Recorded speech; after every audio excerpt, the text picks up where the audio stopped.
This is our sofa, and I will give you that it is maybe 8 or 9 years old.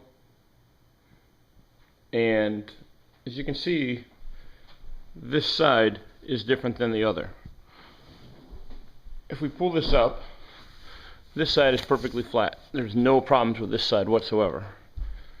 However, this side, you can see there's a bulge, like there's something that isn't being held there. And sitting on it, it depresses down as much as it does up. This one is nice and solid. Something in here is broken. I've looked at repair options and they were prohibitively expensive. And this is a good sofa, and so we're going to attempt to repair it ourselves. So I've flipped the sofa over.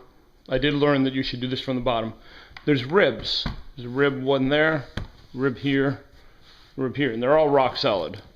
So I'm going to remove this black felt paper off the bottom, and hopefully I will be able to see something of value underneath there. Alright, so the good news is I figured out what's wrong. Look at the screen right. You see this wire? It's intact. All of these pieces are intact up to here where it breaks. And at the end here, attached to the front of the frame is an S that attaches to there. These are all good. When you get over on the left side, that one's good. You see this one is broken.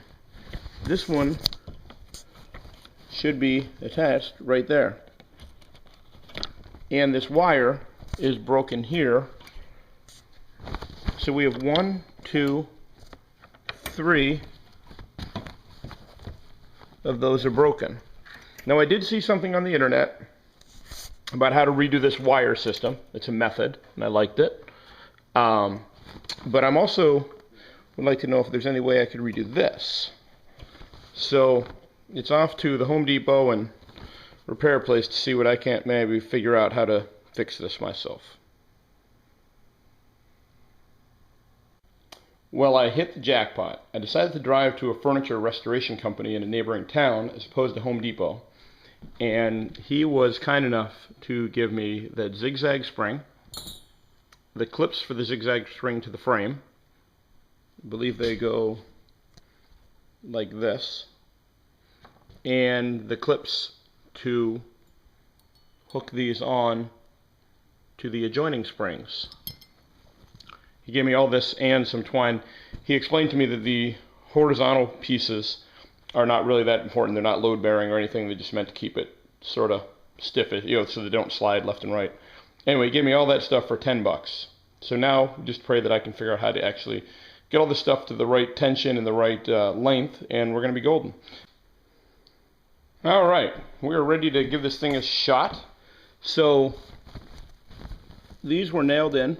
That is the biggest concern I have as to whether those nails will hold. It's not the exact same fastener as the original, and they're actually going to be being pulled out.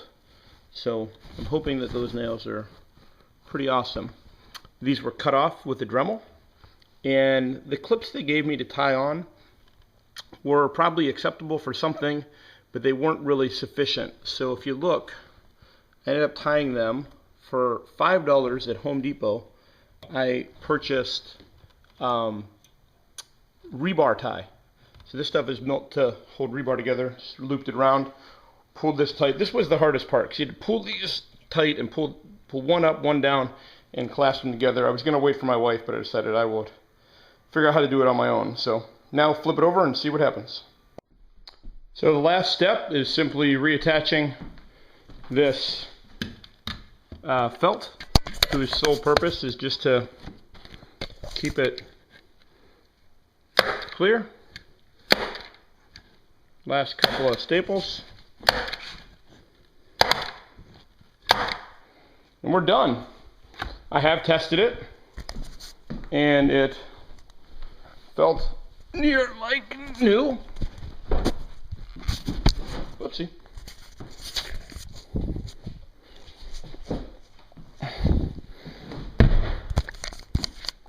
If you recall, there was a big hump over here, It actually feels really good now.